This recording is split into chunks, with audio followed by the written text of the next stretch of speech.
Hello and welcome to Clarkenomics. In this somewhat challenging video, we're going to talk about something called externalities. The idea of externalities is relatively simple, but sometimes the application of externalities and government's strategies to mitigate them can be a little bit confusing. So buckle up. First things first, externalities, think back to the first unit of economics we did if you saw any videos from that unit, right? Life involves trade-offs. Every time you do something, you're giving up the opportunity to do something else. Every decision has a cost and a benefit. So, traditionally, when we first talked about this, we talked about costs and benefits for the person deciding, right? What are going to be your costs of doing something? What are going to be your benefits from doing something? Externalities ask us something a little bit different. Externalities ask us, what are the effects of your decisions on somebody other than you, right? So we're no longer looking at the costs and benefits for the decider, we're looking at the spillover effects on other people. So, think the externalities, the root word is external, meaning outside of. So what effects do your decisions have on other people? They can be good, we call these positive externalities, or they can be bad, which we call negative externalities. For example, even though I was sleepy, I came into work today. What are some positive and negative externalities of my decisions? Well, positive externalities is my students get to learn a little bit more. They might get their questions answered in person. That's a positive thing for somebody else because of my decision. But then negative externalities. When I drove to work, I created more traffic on the roads. That made somebody else take a little bit longer to get to their job, right? So that's a negative consequence of my decision to come to work. So everything we do always generates externalities. Yes, there are costs and benefits for us, the decider, but we don't live in isolation. What we do have is effects on other people. So the problem that we're setting up here is the idea that when we look traditionally at perfectly competitive markets with supply and demand curves, those curves only ever consider the costs and benefits for the decider. In other words, they ignore the externalities on other people. And so when we think about what's best in a market or what's optimizing a situation, we have to factor in externalities if we're going to truly understand things. So let's look at an example first of a negative externality. We're going to look at the market for oil. This is a basic, perfectly competitive market. Price is on the y-axis, quantity is on the x-axis. And so there is a demand for oil, and what we have to remember is we're going to build a supply curve here because producing oil costs the firm's money. There's a marginal cost for every unit of oil that a firm produces. And so we're going to get a marginal cost curve, which we can also call a supply curve. We're not going to delve too much into why those are the same thing, but one of our assumptions here is that those are the same thing. The marginal cost is the same as the supply curve. We're going to measure these curves in cost for our purposes here. So the market equilibrium quantity of oil is going to be 60 units, barrels, whatever you want to say. That's the free market equilibrium quantity. Based on supply and demand, that is what is going to get produced slash sold. But what this market is not taking into account is that when we produce oil, it also creates a negative externality. It creates pollution, right? But the marginal cost curve does not factor that in. Pollution is a cost that we all bear. It impacts our health, right? It costs us our health. But this supply curve, this marginal cost curve, only looks at the cost for the firm producing the oil, not on the cost of the rest of us who have to breathe and live in this place that creates oil. So let's, for the sake of argument here, imagine that every unit of oil produced creates $40 worth of the negative externality, pollution. It costs the rest of us $40 of health. Let's just put a dollar number on that. It's a little weird to put it this way, but it works. So the marginal cost is not what it appears to be based on this orange curve. The real marginal cost, if we remember pollution, is $40 higher at any given quantity than we think it is.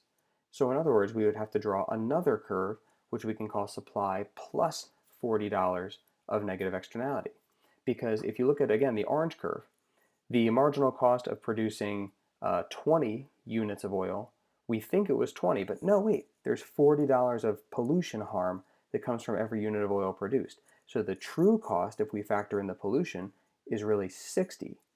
Just like right here, at a quantity of 40, the cost appears to be 40, but the cost is really 80.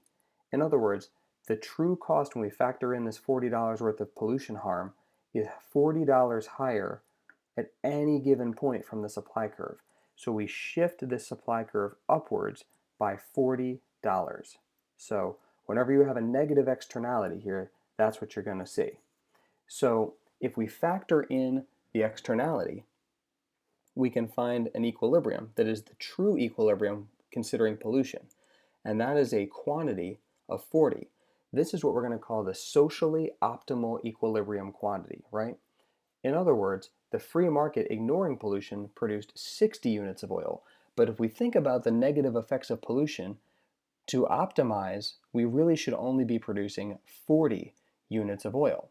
So the problem with the free market without any kind of government intervention is that it ignores the externality and thus does not create the socially optimal quantity.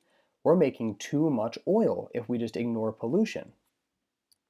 So a tip for how to illustrate this, if you ever need to, is when you're dealing with a negative externality, draw a new supply curve above, keyword here is above, the old supply curve. Why above? Well, once again, we're using cost, right? There's a hidden cost. So the cost, which is measured in dollars, y-axis, is greater than we actually think that it is. So anytime you have a negative externality, draw a new supply curve above your old one, higher by whatever the size of the externality is, measured in dollars. Okay, so how can the government correct for this negative externality of producing oil, right? Let's first think about, before we ask what can they do, let's think about what their goal is. The government's goal is to get firms to produce not 60 units of oil, but 40 units of oil. Get firms to produce the socially optimal quantity, right? Because those firms don't care about pollution, but the government's going to try to make them care about pollution. So, the government basically has two options here. Option one, create a price ceiling. Let's imagine that the government wanted to put a price ceiling on oil that would make producers only want to ever produce 40 units of oil. What price would that price ceiling have to be at? Think about it for a second. You have a graph over there. So, if the government put a price ceiling to try to get them to produce the socially optimal quantity, the government would create a price ceiling of $40, right? That would be the maximum price that oil could ever be sold for. Firms, again, don't care about this yellow curve right here. This one incorporates the pollution, and they don't care about the pollution. The firm's costs are only measured along this orange curve right here. So if the government set a legal maximum of $40 per unit of oil, right, at that price, the quantity supplied that they want to produce is 40, which is the socially optimal quantity, right? So that would be one way where they could fix the problem. The other option is they could create an excise tax. They could tax producers for every unit of oil that they create. Now, what would the size of the tax have to be? It would have to be $40 per unit. So there's a couple of reasons why this has to be true. One, there's a $40 negative externality, like $40 worth of pollution that the firms don't care about. Well, how can you make them care about it? Tax them the size of the negative externality. Make them care about that $40 negative externality that they were ignoring before. Because now, if you tax the firm, they're going to act as though that pollution is their problem. So to do that, we would need our friend the tax wedge, right? Tax wedge goes right there, right in between supply and demand. And at that, with the tax wedge, the new price of a unit of oil is going to be $80.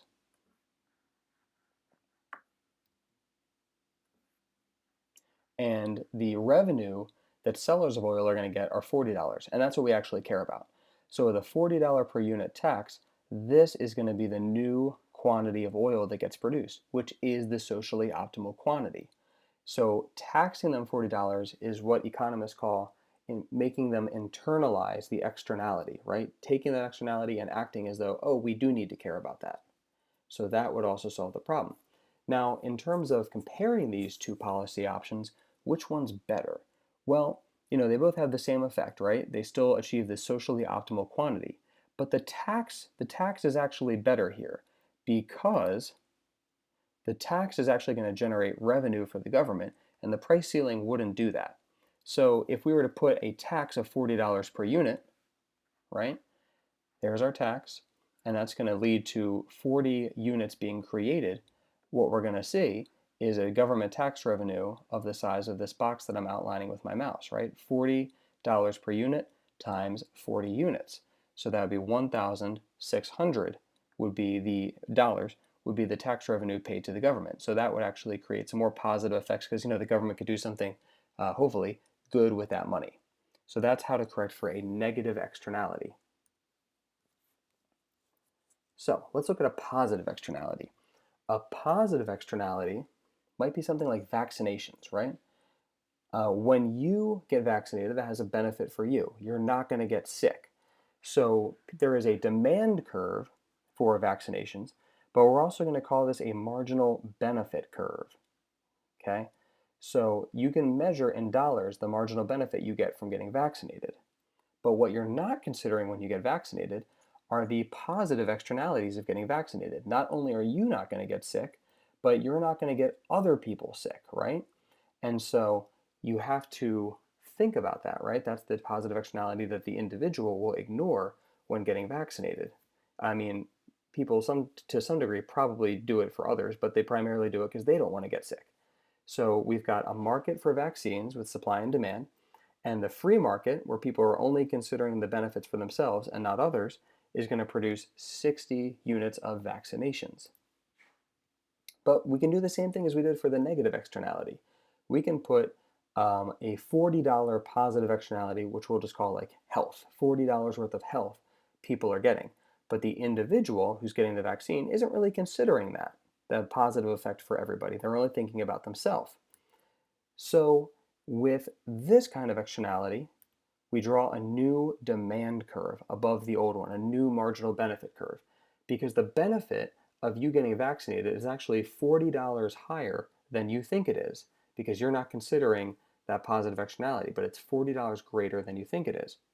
So, in this situation, the socially optimal quantity of vaccinations is 80, right? We look at our supply curve and where that intersects our demand plus positive externality, because we have to factor in that externality. So the socially optimal quantity is there.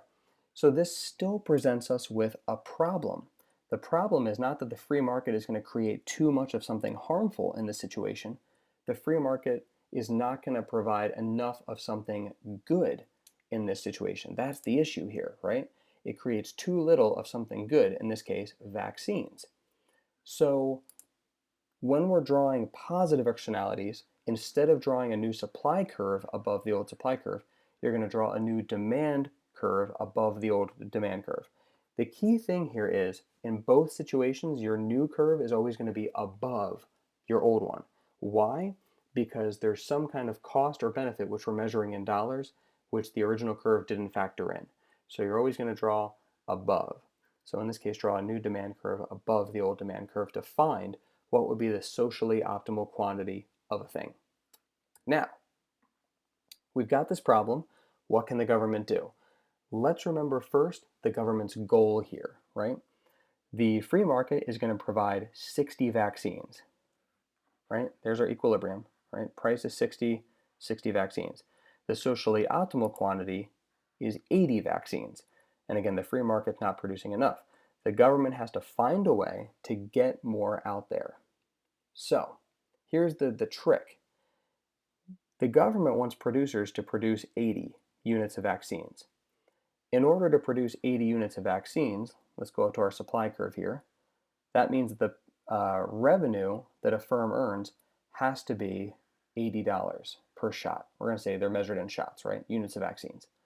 So in order for the firm to want to produce 80, they have to get paid 80.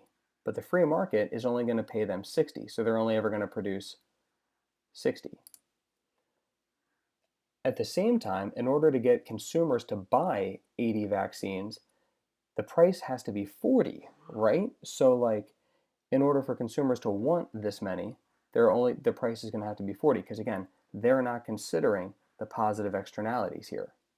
So if producers need to make 80, but consumers only want to pay 40, we've got our problem. How can the government achieve this outcome? In other words, how can they make sure that producers get $80 per unit of vaccine, but the consumers only have to pay $40 per vaccine? They can use something called a subsidy. So a subsidy is the opposite of a tax. The subsidy is when the government gives money to a firm to do something. So imagine, if you will, that the government gave people $40 to go get vaccinated. We're going to say the subsidy is just given to consumers. If that's the case, a consumer will go out and spend $40, right? So they'll be there, and they'll have $40 from the government there. So the producer will be getting 80, $40 from the government, $40 out of pocket from the consumer. And that will achieve the goal that we need. So in order to induce firms to produce more, the government's going to give a subsidy to somebody. It doesn't really matter if they're giving the subsidy to the firm or to the consumers. It doesn't really matter. But the key thing is they're using that government money to kind of like bribe people to produce and consume more of that thing. So producers would get paid $80 per shot, 40 of which comes from the government and 40 of which comes from the consumer. Now, the price ceiling or price control thing that we used for the negative externality really wouldn't work here, right? Because, try to think about why not. What if the government put a price floor, for instance, right? A price floor of $80 right there. Because what that would mean is suppliers would never get less than $80 for a vaccine, which means they would want to produce 80. The problem would be if they did that is they would still create a surplus of vaccines, right, with a price floor. So if the price was set at 80, can't go below 80, the quantity supplied of vaccines will be 80, which is great. But at that high price of 80, consumers only want to buy 40 vaccines. So that wouldn't solve the problem. Like, you'd be making these vaccines, but nobody would be buying them. But what if the government used a price ceiling? What if they said, okay, the price of a vaccine can't ever be above $40, per unit? Well, if they were to do that, let's see, they said a price ceiling, said the price can't go above 40. The quantity demanded would be 80, so that's wonderful, right? But at a price of 40, producers would only want to produce 40 units of vaccines, so there'd be a shortage of vaccines. So price controls really wouldn't work alone in this situation. The government would use a subsidy, such as this one, there's our subsidy wedge, in order to get producers to produce more and make sure consumers are buying the proper amount to be socially desirable. So that's how they can correct for externalities. This can all be kind of confusing, but if you take it one step at a time and use these examples to help you out, it should be pretty smooth sailing. Thanks for watching.